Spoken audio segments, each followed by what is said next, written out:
Assalamualaikum warahmatullahi wabarakatuh. Wassalatu wassalamu ala asrafil anbiya wal mursalin Sayyidina Muhammadin la nabiyya ba'dah. Allahumma salli ala Sayyidina Muhammad wa ala ali Sayyidina Muhammad. Rabbi shrah li sadri wa yassir li amri wahlul 'uqdatam min lisani yafqahu qawli. Para sahabat sekalian, saya ingin berbagi pengalaman ketika berdialog dengan seorang pendeta dan teman-teman Kristen lainnya. Biar pengalaman saya ketika berdialog ini mudah-mudahan bermanfaat bagi teman-teman dan sebagai rujukan ketika teman-teman ini berdialog dengan non-muslim. Karena dulu saya bukan dulu ya, sampai akhir detik ini sering berdialog dengan seorang pendeta dan Kristen-Kristen lainnya gitu loh. Nah, pengalaman saya ini ingin saya bagikan kepada teman-teman agar supaya ketika mengatasi sebuah pertanyaan, mengatasi sebuah jawaban, kita itu jangan sampai terpancing emosi, kita itu jangan sampai menghina dan seterusnya. Biarkan dia itu menghina, kita jawab sesuai dengan kemampuan kita masing-masing gitu loh. Nah, mudah-mudahan ini bermanfaat bagi kita, bahwa apa yang akan saya bagikan ke teman-teman ini semuanya mempunyai dasar, baik itu di dalam Bible ataupun berdasarkan Al-Quran gitu. Nah, begini, salah satu pengalaman saya, salah satu dialog saya adalah membahas tentang Tuhan gitu, tentang konsep ketuhanan baik itu di dalam Kristen ataupun di dalam Islam itu sendiri.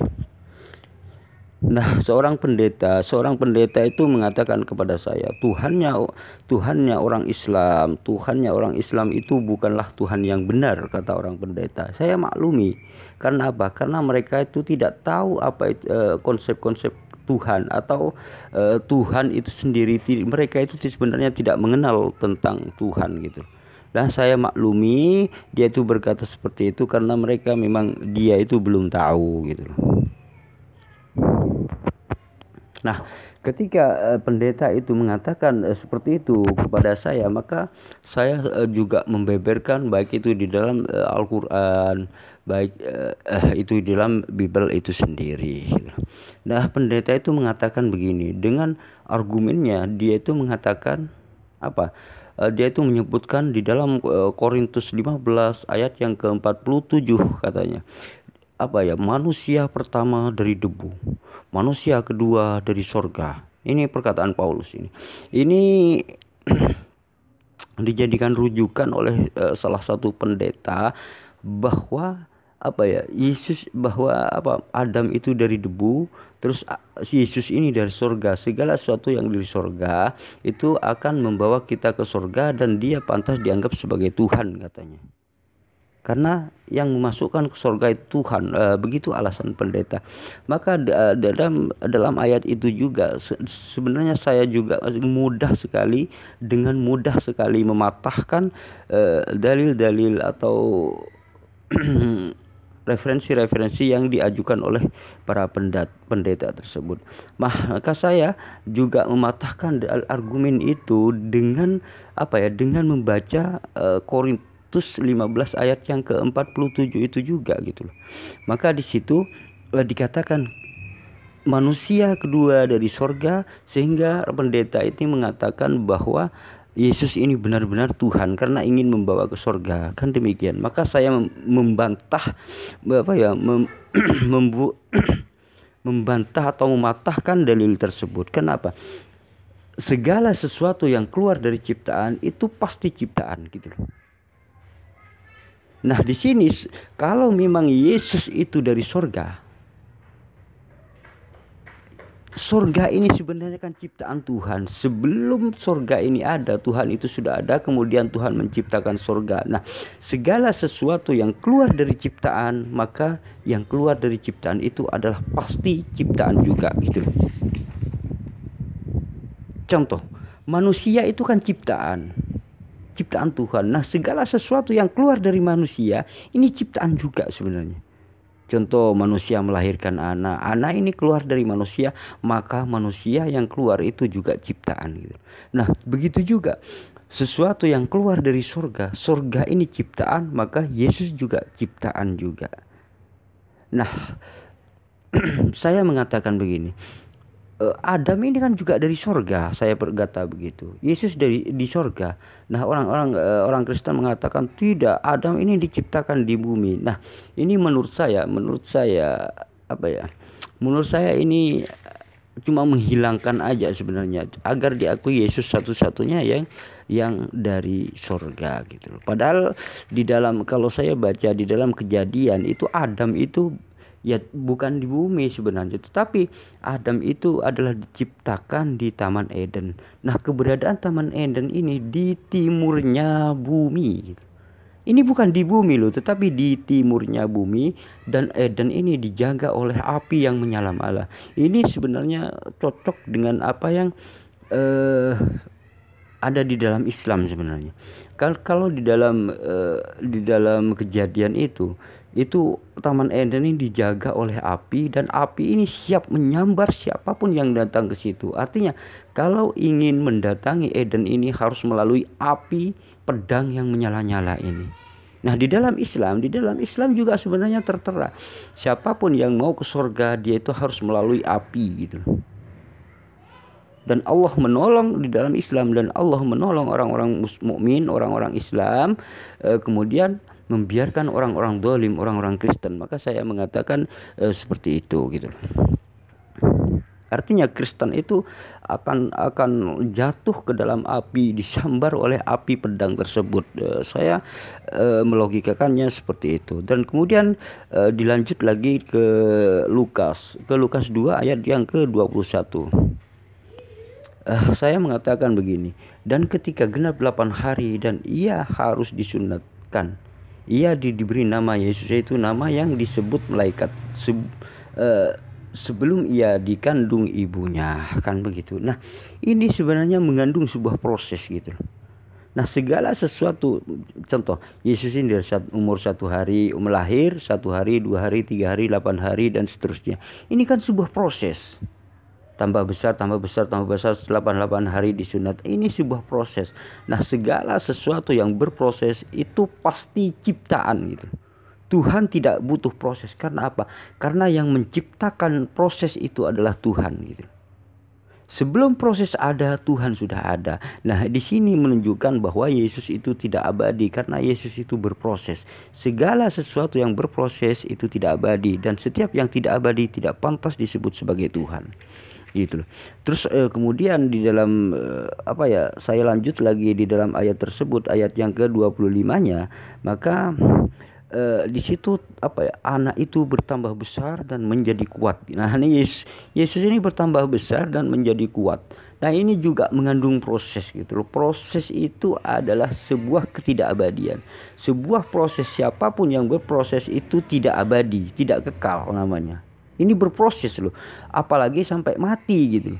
Sedangkan berproses, berubah aja tuh sudah tidak dikategorikan abadi. Nah, segala sesuatu yang tidak abadi tidak pantas disebut sebagai Tuhan, karena Tuhan itu adalah maha abadi. Siapapun orangnya, agama apapun dia, kalau dia itu percaya Tuhan, pasti percaya Tuhan itu abadi. Nah, ketika kalimat abadi itu disandingkan kepada Yesus, ternyata Yesus tidak abadi, maka Yesus tidak pantas disebut sebagai Tuhan gitu. Terus kemudian lanjut lagi di Lukas 3 ayat yang ke berapa ya? Yang ke-23. Di situ dicatat, kemudian Lukas di situ tidak mencatat kehidupan Yesus. Melainkan tentang tentang saat Yesus dibaptis oleh Yohanes gitu. Itu perkiraan antara umur 12 tahun sampai kemudian diam, gak ada sejarahnya, dan kemudian umur 30 tahun baru dicatat oleh Lukas. Nah, pertanyaan saya, benarkah ini Yesus Tuhan gitu? Benarkah Yesus ini Tuhan gitu? Nah, kalau memang pada saat itu anggaplah Lukas ini adalah murid Yesus gitulah. Anggaplah semua itu orang di sana itu murid Yesus gitu. Nah, tidak mungkin kalau Tuhan pada saat itu orang itu jika pada saat itu orang-orang itu ada sebagian menganggap Yesus itu sebagai Tuhan, maka tidak akan mungkin sejarah ini hilang. Karena orang akan berlomba-lomba mendekat kepada Tuhan gitu. Ini artinya kalau ada kekosongan di sini membuktikan bahwa Yesus pada saat itu tidak satu pun Yesus menganggap Tuhan. Pada era Yesus ini tidak satu orang pun menganggap Yesus ini sebagai Tuhan. Ini bermasalah sebenarnya. Ini polemik bagi Kristen itu sendiri.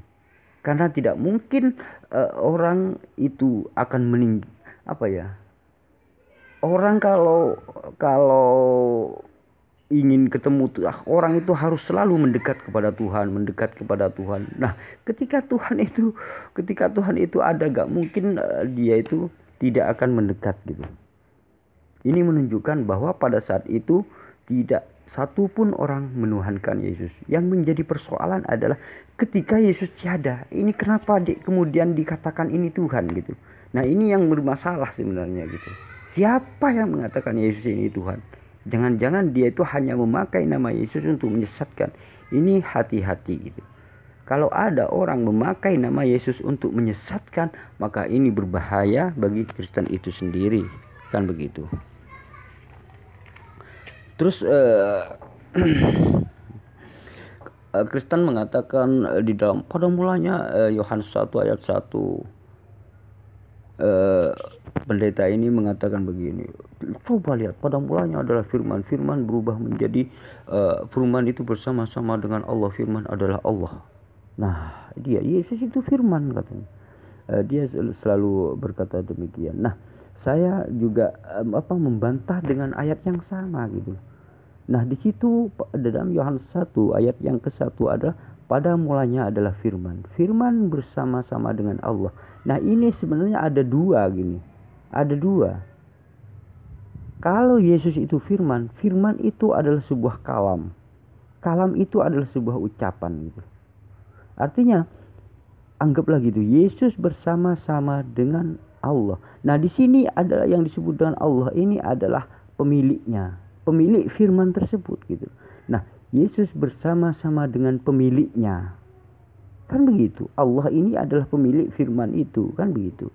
Nah, kemudian firman menjadi manusia di ayat yang ke-14 kalau enggak salah ya. Di ayat yang ke-14-nya itu firman menjadi manusia. Nah, ini lagi-lagi mengandung sebuah proses gitu loh. Ketika firman menjadi manusia, maka Yesus tidak pantas disebut sebagai Tuhan. Karena apa? Firman menjadi sebuah buku, kitab suci. Maka kitab suci tidak layak disebut sebagai Tuhan. Firman menjadi Yesus, maka Yesus tidak layak disebut sebagai Tuhan. Ketika firman menjadi sebuah kitab suci, maka jangan pernah menganggap kitab suci itu sebagai Tuhan. Ketika firman menjadi Yesus, maka jangan pernah menganggap Yesus ini Tuhan. Ketika firman menjadi gunung, maka gunung jangan pernah menganggap gunung itu Tuhan. Ketika firman menjadi monyet, maka jangan pernah menuhankan monyet gitu. Karena apa? Karena semuanya, baik itu Yesus, baik itu kitab sucinya apa? Kitab suci ini kan buku. Kitab suci ini adalah ciptaan juga gitu. Karena apa? Yang disebut dengan kitab suci, kertasnya, bukunya, tulisannya apa? Ini ciptaan gitu.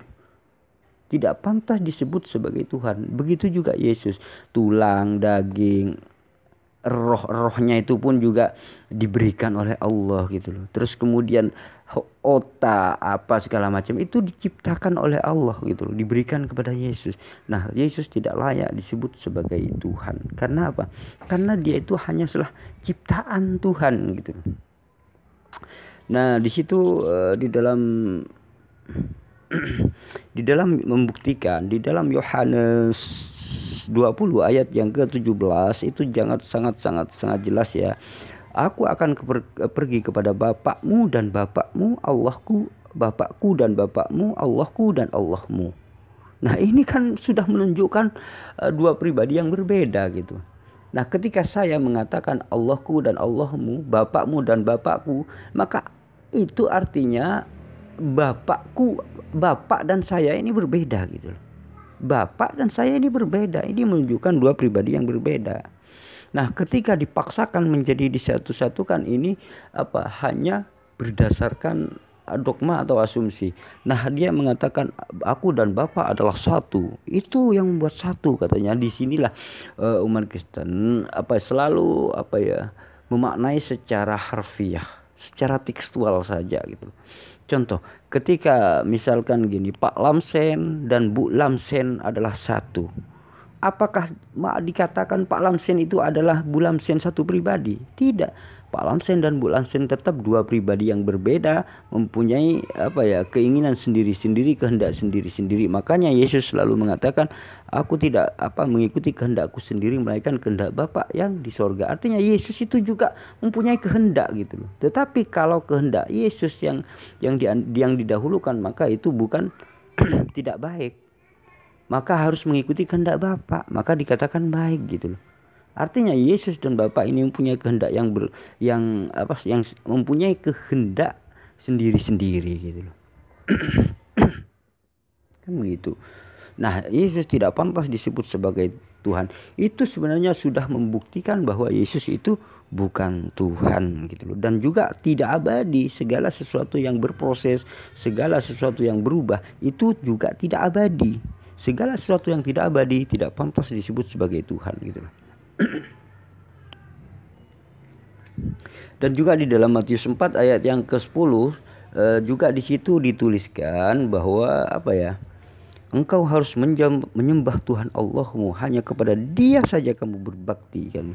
Nah, Yesus ini menyarankan atau menganjurkan atau mengajarkan bahwa yang disembah itu adalah Allah gitu. Ini Yesus menganjurkan agar manusia itu menyembah Allah. Nah, selalu pendeta ini mengatakan, oh itu kan sisi manusianya. Kalau memang dari awal, dari tengah, terus kemudian sampai tiada, itu sisi manusianya, berarti mendingan jangan pernah menuhankan Yesus. Karena apa? Karena Yesus sedang ada, Yesus sampai gak ada, itu memang manusia semua gitu loh. Itu sebenarnya pendeta ini hanya mencampur aduk antara Tuhan dan manusia. Disinilah yang rancu gitu loh. Tidak boleh manusia ini mencampur aduk antara manusia dan Tuhan. Kalau Tuhan ya Tuhan, kalau manusia ya manusia. Kalau sudah dicampur aduk antara manusia dan Tuhan, maka akan menjadi rancu gitu loh. Akhirnya dogmalah yang akan mendopingnya terus gitu loh. Itu yang rancu ketika dialog saya antara dia. Maka dia itu sebenarnya bersikukuh, walaupun dia itu sudah mengetahui bahwa Tuhan mereka itu, Tuhan dia itu sudah tidak abadi. Maka dia itu dengan sekuat tenaga, mati-matian dia itu tetap mengeluarkan statement yang nyeleneh menurut saya gitu loh. Nah, saya beri juga tidak lepas, saya juga mengeluarkan dalil-dalil di dalam Al-Quran bahwa Allah itu adalah kekal gitu. Allah itu adalah kekal. Seperti waktu itu saya pernah mengutip surat Al-Qasas. Di situ dikatakan A'udzubillahi minasyaitonirrajim. Bismillahirrahmanirrahim. Bismillahirrahmanirrahim. Wala tad'u ma'allahi ilahan akhar la ilaha illahu kullu syai'in halikun illa wajhah lahul hukmu wa ilaihi turja'un. Shadaqallahul azim. Yang artinya, janganlah kamu sembah di samping menyembah Allah Tuhan apapun yang lain. Nah, di sini artinya jangan pernah menyembah Tuhan yang lain selain daripada Allah itu sendiri gitu. Terus kemudian makna selanjutnya, tidak ada Tuhan yang berhak disembah melainkan Allah gitu. Nah, tidak ada Tuhan yang disembah itu selain Allah. Dan terus makna seterusnya adalah tiap-tiap sesuatu pasti binasa kecuali Allah gitu.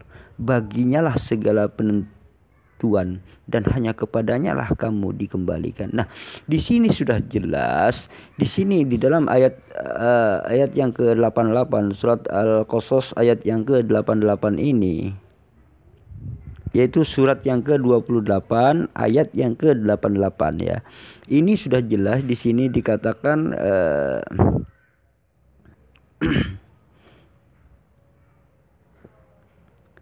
dia apa ya?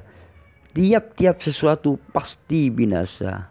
Kullu syai'in halikun gitu.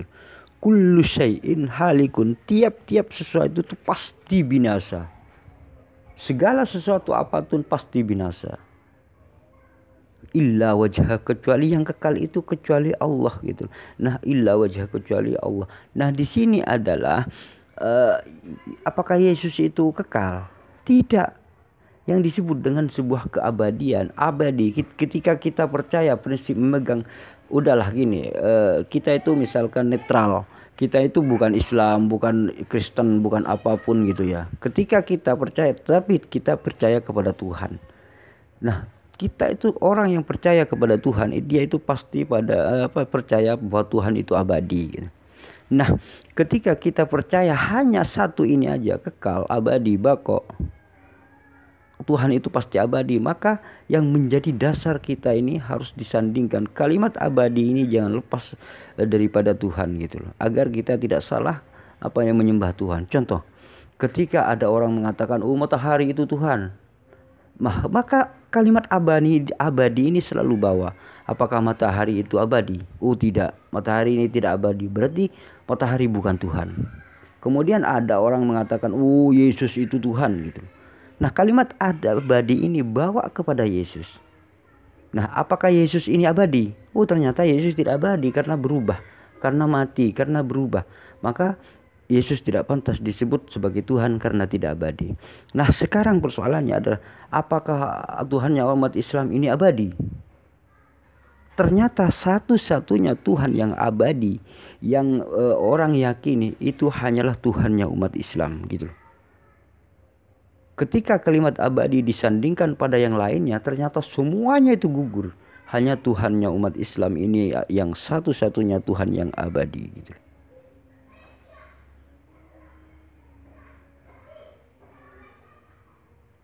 Nah, inilah yang harus kita yang harus kita ketahui bersama pada teman-teman muslim gitu. Nah, juga di dalam menyinggung masalah abadi tadi ya, saya juga sempat mengeluarkan dalil di dalam surat Ar-Rahman ayat yang ke-26 sampai 27. Sampai ini surat Ar-Rahman ayat yang ke-26 sampai ke-28 waktu itu ya. Nah, saya bacakan juga ya di sini ya. A'udzu billahi minasyaitonir rajim. Bismillahirrahmanirrahim. Bismillahirrahmanirrahim. Kullu man 'alaiha fan wa yabqa wajhu rabbika dzul jalali wal ikram. Fabi'ayyi ala'i rabbikuma tukadziban. Artinya, semua yang ada di bumi itu akan binasa, dan tetap kekal wajah Tuhanmu yang mempunyai kebesaran dan kemuliaan. Maka nikmat Tuhan kamu yang manakah yang kamu dustakan? Nah, di sini segala sesuatu itu pasti musnah, pasti binasa gitu. Dan hanya Allah lah yang kekal gitu. Hanya Allah yang kekal. Nah, disinilah letak contoh gini ya. Contoh ketika maksudnya kalau kita menyandingkan itu begini, kita itu lihat faktanya gitu loh. Artinya begini, ketika saya misalkan saya itu percaya Tuhan abadi, kemudian pelajari tentang Yesus. Nah, contohnya Yesus itu mulai kecil lahir, kemudian ini kan sebuah perubahan, kemudian berubah jadi manusia atau tulang berubah, terus kemudian ini segala macam. Apa yang ada di diri Yesus ini berubah. Nah, ketika di Yesus ini berubah, maka itu dikategorikan sebagai tidak abadi. Nah, segala sesuatu yang tidak abadi tidak pantas disebut sebagai Tuhan. Maka Yesus gagal disebut sebagai Tuhan di sini. Setelah kita uji dengan sebuah kalimat abadi, maka Yesus tidak abadi dan Yesus tidak pantas disebut sebagai Tuhan. Gitu. Inilah sedikit sharing saya. Mudah-mudahan ini menjadi ilmu bermanfaat bagi orang-orang yang suka dialog dengan atau kebetulan berdialog dengan non muslim dan dia itu berbicara tentang tentang Tuhan segala macam. Maka inilah sedikit saran atau jawaban dari saya. Mudah-mudahan jawaban ini bermanfaat bagi teman-teman.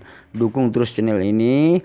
Mudah-mudahan yang mendukung mendapatkan hidayah dari Allah Subhanahu wa taala, dimudahkan urusannya dan diberikan kesuksesan fid dini wad dunya wal akhirah. Amin amin Allahumma amin.